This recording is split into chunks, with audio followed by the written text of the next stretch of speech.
way we look at a responsive organization is we look at characteristics that make you able to change in real time.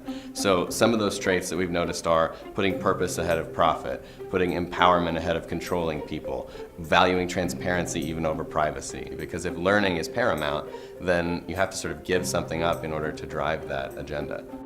Yeah. Inside an organization, that looks like having teams of people that are really tightly knit with information flowing around, but that are empowered to kind of do their work in the way they see fit. So distributed authority, more speed, more iteration, more authority pushed to the edge. I think there's this whole speed issue of information and of change where there's an outside pace and an inside pace. So if the market is adapting faster than you or sharing information faster than you, then that can be problematic.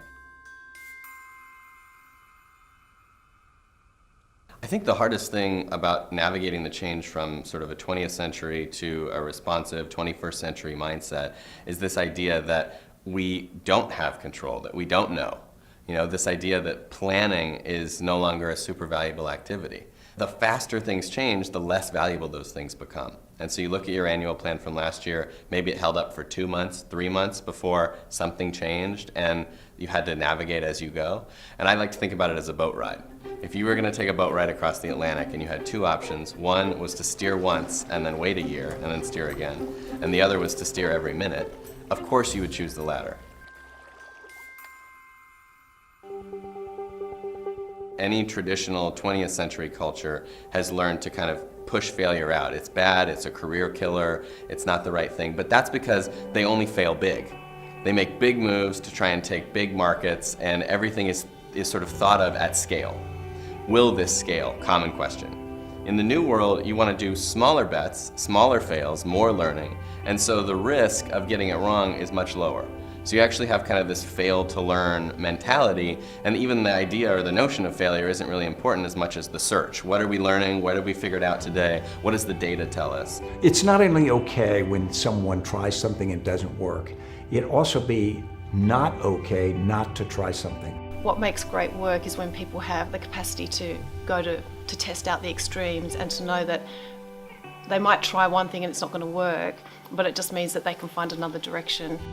I'm going to let everyone play enough and risk enough that they'll find something more interesting than if they'd just gone to the first solution. Success is not following the procedures and staying within the lines. Success is accomplishing your mission. And so one of the things we look at is, in terms of these patterns, when you test, when you learn, when you get data back, how is it then transmitted or made available to the rest of the culture? Learning is about the institution knowing something it didn't know before across the organization. So you can have an individual learn something, but the team didn't learn. The team learns, but the organization didn't learn. Now it's about having learning spread across the organization and then move with each successive wave of innovation. It's about overcoming the fear of failure, being vulnerable enough to try something else, having space for experimentation without a punishing consequence. I hope we learn to become more like trampolines where failures are sort of happening, accepted, and are just part of the process. That's to do with trust. I think we're, to build a trust-enabled team and collaborative environment is something where failure is a desired part of the process. One of the best metrics we have for detecting a responsive organization is employee engagement. So you look at, how do people feel about their work? Do they bring their whole self to work? Do they feel engaged, energized? Do they have the authority to kind of do their job the way they see fit? All that leads to this pattern of, because I know I can do what I think is right, I'm going to put more into it. Because I put more into it, we have more success. Because we have more success, I'm going to lean into it further. If there's a purpose, if everybody knows they're getting behind a barn raising or something that they want to create, the network will form. They'll galvanize the people that need to be there and they'll bring them together. We all need a narrative that fits with our own sense of purpose, our own sense of being, that we can buy into. And the best talent is going to choose to be part of a culture and a purpose that's meaningful to them. So by putting purpose out there, putting it even ahead of profit, you're saying this is why we want to gather these people to our cause. This is the interest that we all share. At the end of the day, you've got to empower people at the lowest level. And people say, well, I empower you to make decisions. I'm going to decentralize decision making. But that's meaningless unless they're empowered with information. Typically, decisions used to go to the highest level that was informed enough to make the decision.